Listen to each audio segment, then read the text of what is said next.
Olá, boa noite. Veja os destaques do Brasil TV desse sábado, 27 de novembro. O governo federal vai impor regras para restringir a entrada no Brasil de passageiros de 6 países africanos. O alerta é para evitar a nova variante do coronavírus, a Omicron. A Força Nacional de Segurança vai dar apoio ao combate ao garimpo ilegal de ouro no Rio Madeira, no Amazonas. A imagem do abandono da primeira e uma das mais importantes universidades federais do país, a UFRJ, no Rio de Janeiro, tem prédios que estão caindo aos pedaços. E na véspera do Enem, estudantes de Fortaleza dão dicas de como manter a calma e o foco nas provas. É agora no Brasil TV.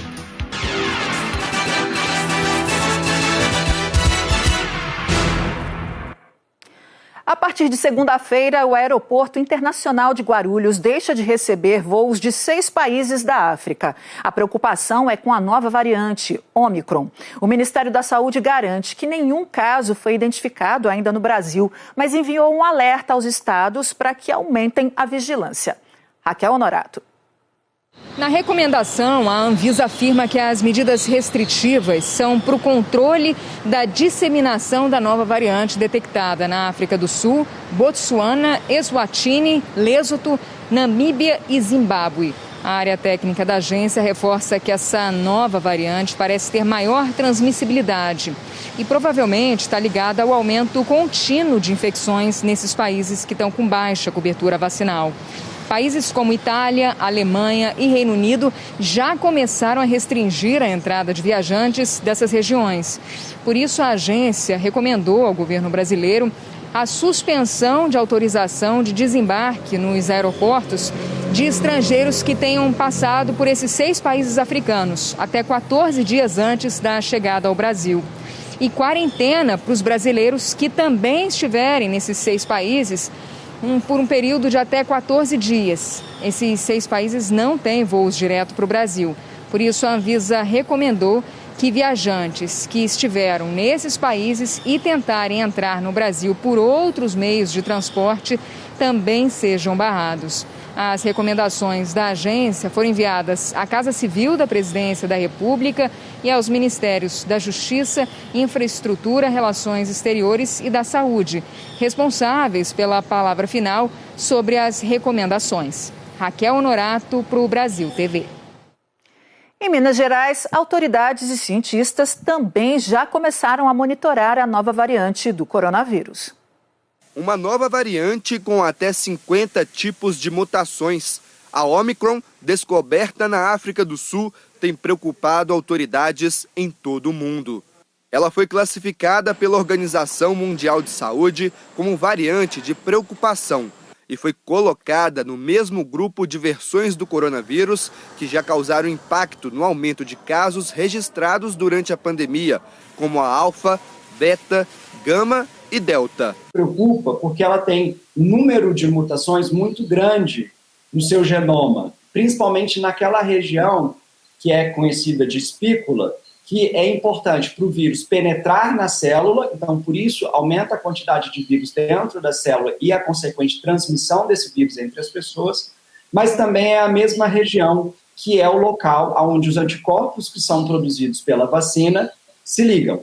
Então, existe essa grande preocupação aí que também ela possa vir a escapar das estratégias de vacinação que estão sendo utilizadas. Mas isso ainda tem que ser explorado. A Secretaria Estadual de Saúde informou que nenhum caso da nova mutação foi registrado em Minas Gerais até o momento e que monitora, junto ao Ministério da Saúde, a situação no país. Em Belo Horizonte, a Prefeitura disse que vai incluir a variante Omicron no trabalho de monitoramento para detectar novas mutações do vírus no estudo feito em parceria com a UFMG e a Fundação Ezequiel Dias.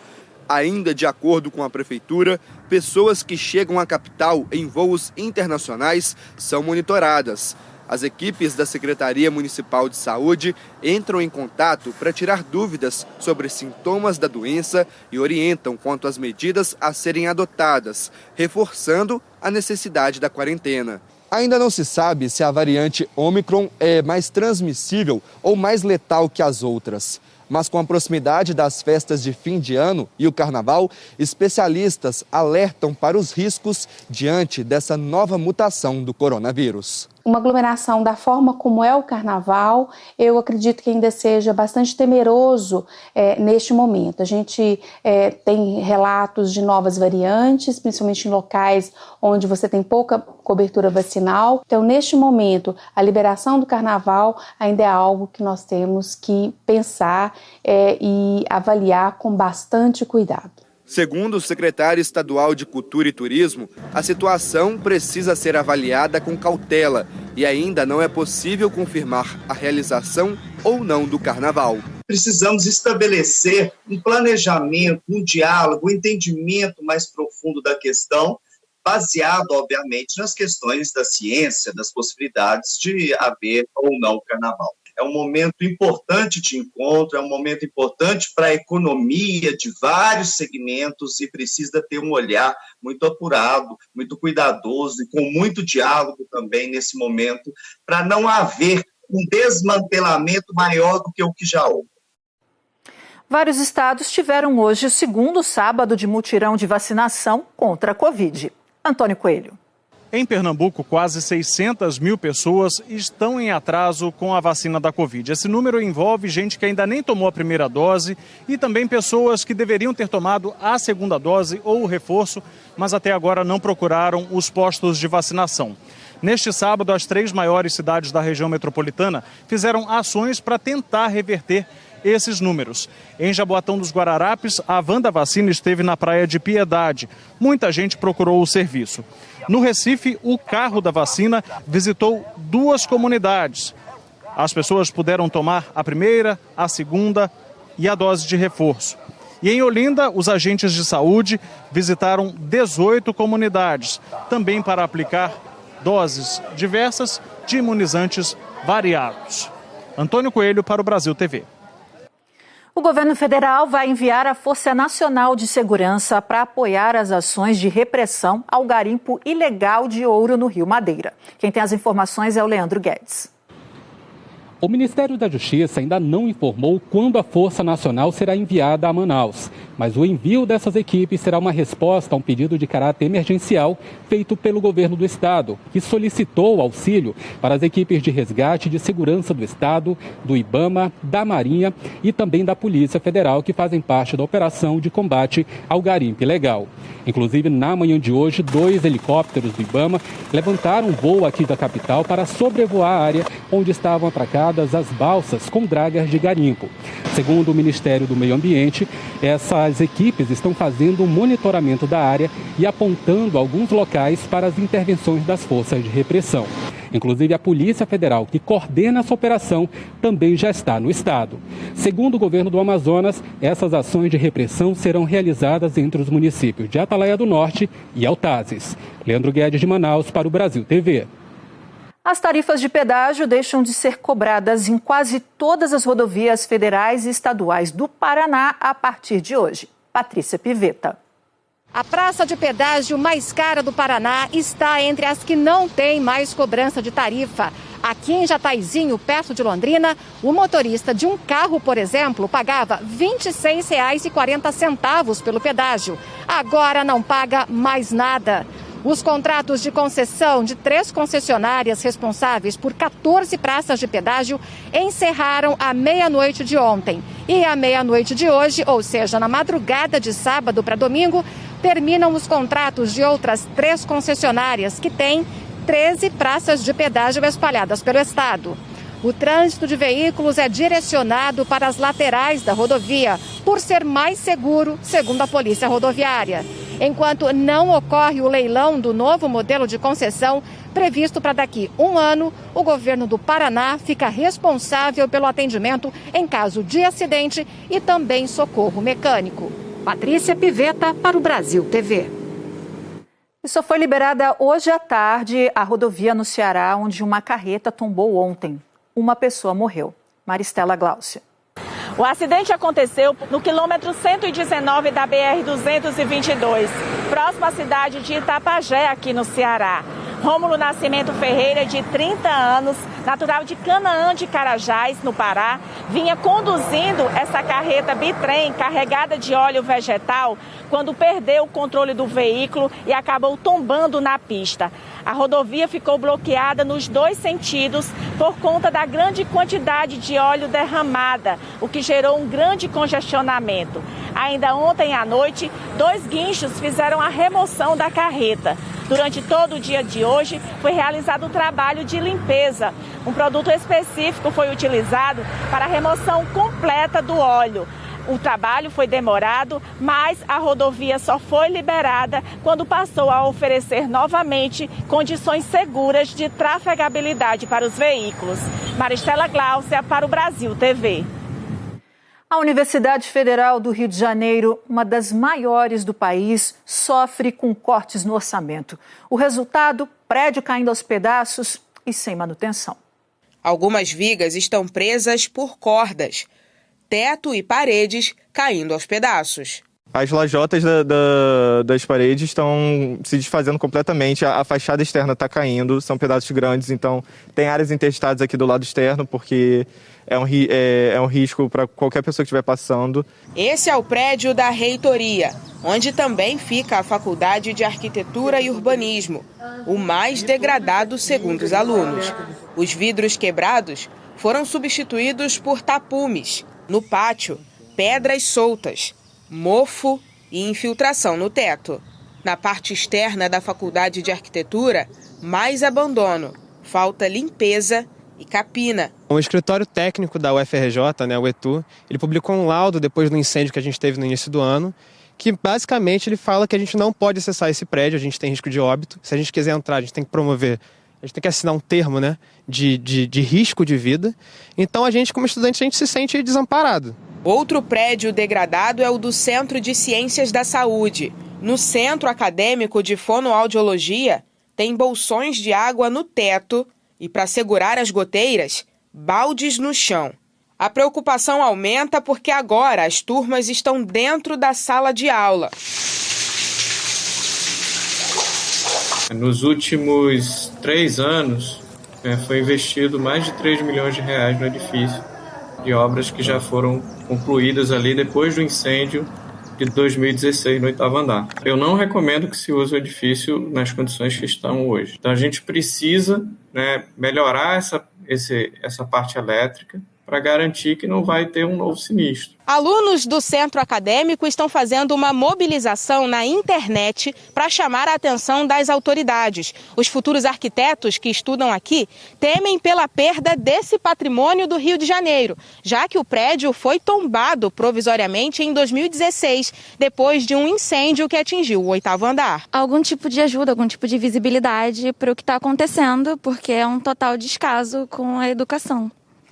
A direção da UFRJ informou que os cortes orçamentários impedem o planejamento para revitalizar os prédios e que está investindo recursos nas obras emergenciais de telhados e projetos de combate a incêndios. Sobre o edifício Jorge Machado Moreira, onde fica a reitoria, a UFRJ informou que estão em andamento algumas obras e processos licitatórios para recuperação estrutural. E morreu em São Paulo aos 83 anos Rui Otaki. O arquiteto, filho da artista plástica Tomi Otaki, lutava contra um câncer na medula. O primeiro filho de um casal de japoneses que se conheceu no Brasil. Rui Otaki nasceu, cresceu e aprendeu aqui o valor da arte. No bairro da Moca, enquanto a mãe Tomi aperfeiçoava os traços na pintura, Rui buscava as linhas fortes e vivas. Foi para a FAU, a Faculdade de Arquitetura e Urbanismo da USP. Se formou em 1960, com um currículo que tinha disciplinas técnicas e também artísticas, da Escola Nacional de Belas Artes. Casou 2 vezes, teve 2 filhos. Para Rui, a arquitetura sempre foi uma manifestação da arte. Arquiteto, urbanista, artista plástico. Rui entrou de cabeça na profissão. Começou projetando casas para famílias paulistanas, com grandes áreas para convívio. Logo estava projetando edifícios, parques que marcariam São Paulo. Eu me empenho muito também em colaborar com a cidade, em promover, em propor algumas melhorias dentro da minha área para a cidade. Hoje deixa um legado de centenas de obras no Brasil e no mundo. Para Oscar Niemeyer, o principal arquiteto brasileiro, Rui foi um dos mais legítimos representantes da arquitetura brasileira. Buscou sempre a linguagem própria, com uma arquitetura arrojada. Rui Otaki sempre disse que a arquitetura deve servir para todos. Entre as obras de destaque estão um terminal de ônibus suspenso, as curvas coloridas da Embaixada Brasileira em Tóquio, um aquário gigante no Pantanal, um parque linear gigantesco em São Paulo. Ao longo do tempo, a exuberância foi virando marca registrada nos projetos de Rui. A vontade de criar e sempre inovar o levaram a um dos projetos mais recentes e marcantes, um conjunto habitacional inaugurado em 2017, numa das maiores favelas de São Paulo. Um orgulho. Depois de tantos anos de arquitetura, Rui aprendeu desde cedo que uma cidade pode ser mais acolhedora ou mais difícil. Para ele, a principal parte seria a boa convivência das pessoas. Os tempos são diferentes, né? A cidade ficou diferente, né? Os jornais escrevem coisas totalmente diferentes do que se escrevia. Então, essa riqueza de vivência é importante passar para os que vêm vindo atrás, né? E no próximo bloco, o perigo no céu de São Paulo. Ocorrências com pipas nos aeroportos de Guarulhos aumentaram 800%. E as dicas dos estudantes de Fortaleza para manter a calma e o foco nas provas do Enem amanhã.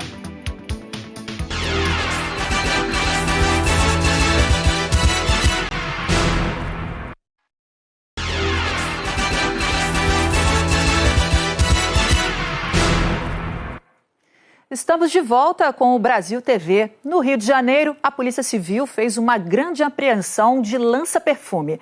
Eric Rianelli tem as informações. Boa noite a todos. Foi uma operação de 3 delegacias especializadas da Polícia Civil aqui do Rio de Janeiro. Os investigadores encontraram numa casa em Bom Sucesso, na zona norte da capital, numa das avenidas mais movimentadas do bairro, uma casa com uma grande quantidade de lança-perfume. A droga já estava envasada, dividida em 1.500 frascos que tinham até etiqueta. Outra parte estava em 6 tonéis. Só nos tonéis havia 270 litros de lança-perfume, o equivalente, por exemplo, a 140 garrafas PET de refrigerante. A polícia faz o alerta que o risco de acidentes nesse tipo de ambiente, de depósito, é enorme porque a droga é inflamável. Em maio desse ano, por exemplo, uma caixa de lança-perfume explodiu num baile na favela da Rocinha, na zona sul do Rio, e uma jovem morreu. 2 traficantes foram indiciados. A polícia disse também que encontrou a lista de fornecedores que entregaram ingredientes para o preparo dessa droga e também a lista dos lugares para onde o material seria enviado, seria distribuído. Quem tiver qualquer informação pode procurar o Disque Denúncia do Estado do Rio de Janeiro. O telefone é DDD 21 2253 1177. Eric Rianelli para o Brasil TV.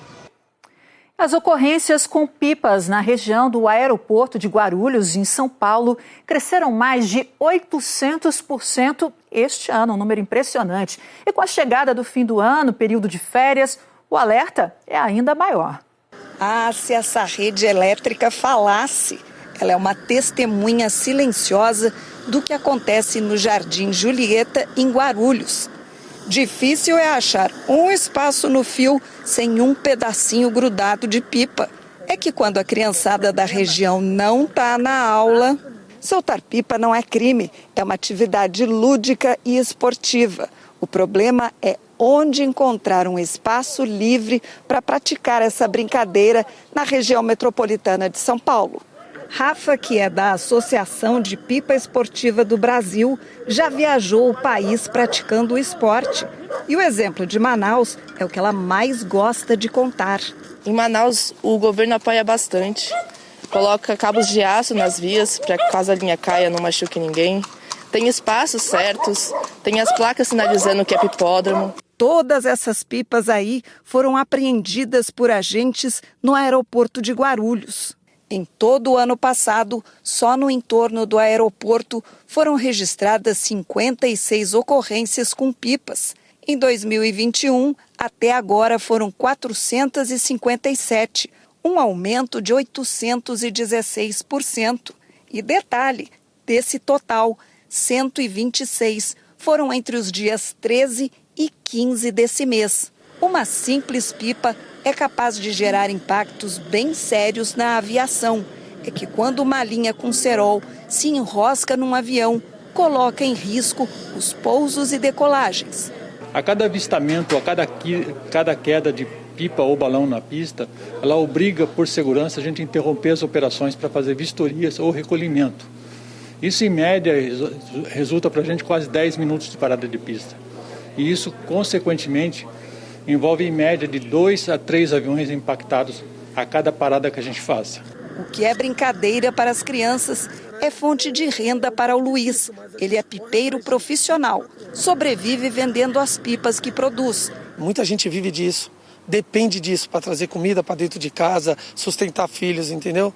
Então eu acho que precisaria muito de um espaço para a gente. E com as férias escolares chegando, soltar pipa pode ser uma boa diversão, desde que sem combinar fios e aeroportos. Para eles tomarem mais cuidado, né? Para eles automaticamente tentar achar um lugar mais afastado também, né, do aeroporto. A gente precisa mais de uma atenção e de um apoio, tanto do governo quanto da sociedade, porque querendo ou não, a pipa não é bem vista ainda. Mas um dia ela vai ser, eu tenho certeza disso. E um projeto com artistas de vários estados tem levado cor para as periferias brasileiras. Hoje foi a vez da histórica cidade mineira de Sabará ser invadida pelo grafite. O muro e infinitas possibilidades. Pela janela do carro vai ser impossível não perceber essa novidade. É muito importante colorir a cidade, principalmente em regiões descentralizadas, em locais onde não chegam essas ações, onde não tem fruição artística. E a gente conseguiu humanizar os distritos industriais por meio da arte mais democrática que existe, que é o grafite, é muito importante para promover bem-estar para toda a sociedade e para toda a população aqui local. O seu Antônio aproveitou o passeio de bicicleta hoje de manhã para conferir de perto os grafites. A cidade está mais alegre, valoriza mais a cidade, valoriza mais a paisagem, está muito linda, esse desenho está muito bonito. Em cada canto, os grafiteiros contam uma história e dão um novo sentido a um muro que antes era cinza, todo sujo, cheio de lodo e cartazes.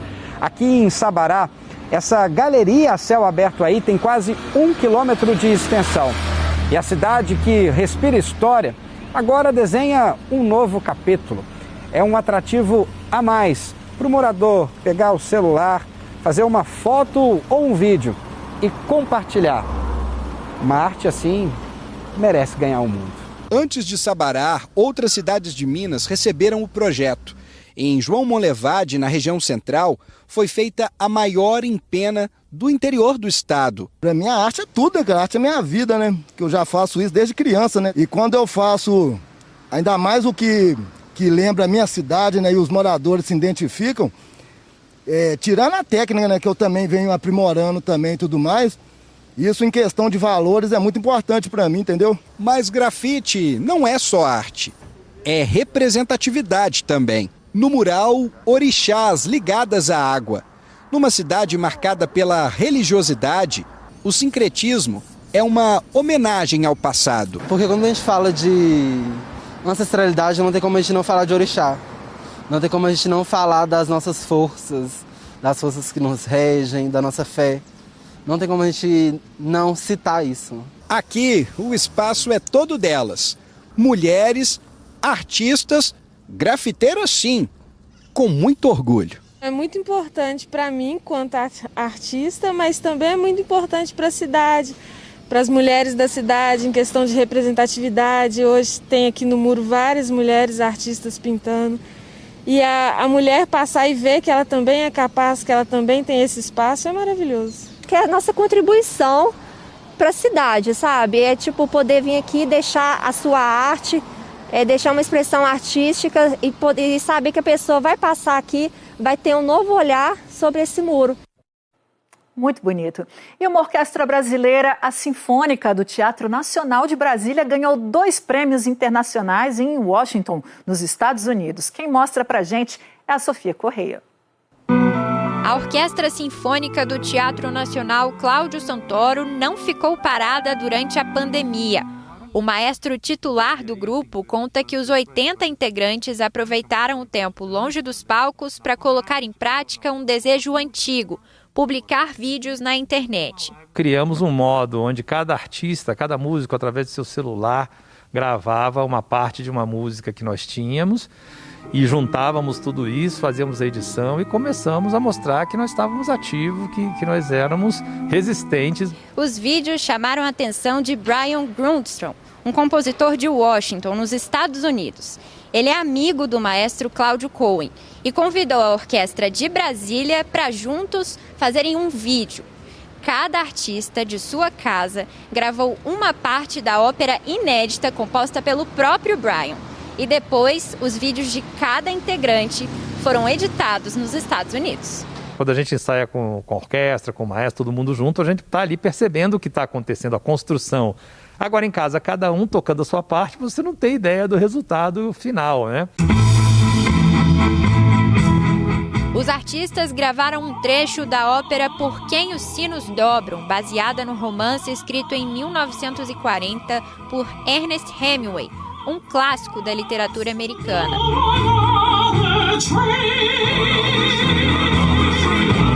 O vídeo foi inscrito em um festival que premia produções videográficas da região de Washington há 24 anos, o Tiva Peer Award, e saiu vencedor nas categorias Efeitos Visuais e Composição Original.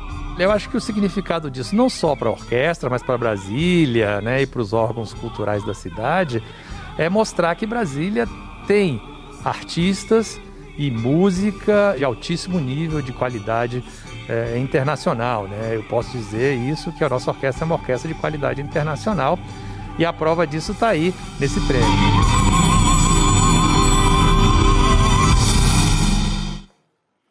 E amanhã, em todo o Brasil, mais de 3 milhões de estudantes enfrentam o segundo dia de provas do Enem, o Exame Nacional do Ensino Médio. E hoje foi dia para relaxar e rever os conteúdos de uma forma descontraída. Quanto mais perto da prova, mais ansiosa a Paula fica. A estratégia para manter o controle é diminuir o ritmo dos estudos e tentar relaxar. No sábado eu procuro me acalmar mais, relaxar mais. Inclusive à noite eu até assisto um filme. Segundo especialistas, a Paula está certa. Descansar nesta reta final é importante. A experiência com a primeira prova no domingo passado pode ajudar. Avaliar o que deu certo, o que não deu certo, o que você pode ajustar na rotina, que a distância do local da prova, isso me deixou estressado, me deixou ansioso, então acordar um pouquinho mais cedo para estar com antecedência na prova. Ter uma boa noite de sono também é fundamental. Neste sábado, para ajudar os estudantes a desacelerar, este aulão de revisão do Enem para alunos de escolas públicas de Fortaleza intercala as lições com música.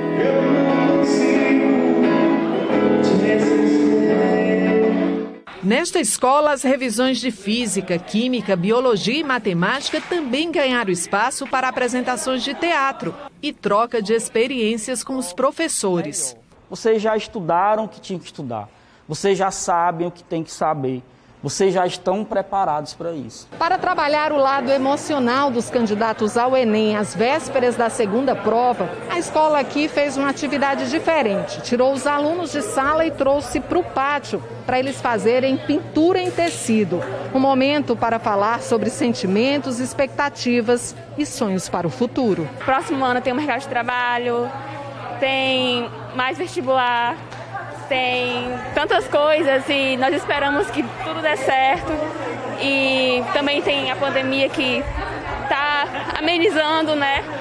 Eu tenho esperança que tudo isso passe logo. Com foco na prova de domingo, as últimas revisões por aqui foram feitas com brincadeiras. Qual o tipo sanguíneo do doador universal? Quem acerta, estoura o balão no outro, que ganha um banho de cores. O momento agora é de se fortalecer, de cuidar do emocional, de curtir um pouquinho os amigos e vai dar tudo certo domingo. O meu sonho é medicina veterinária, eu espero muito conseguir, entendeu? Se não for esse ano, algum dia vai ser e eu nunca vou desistir dos meus sonhos.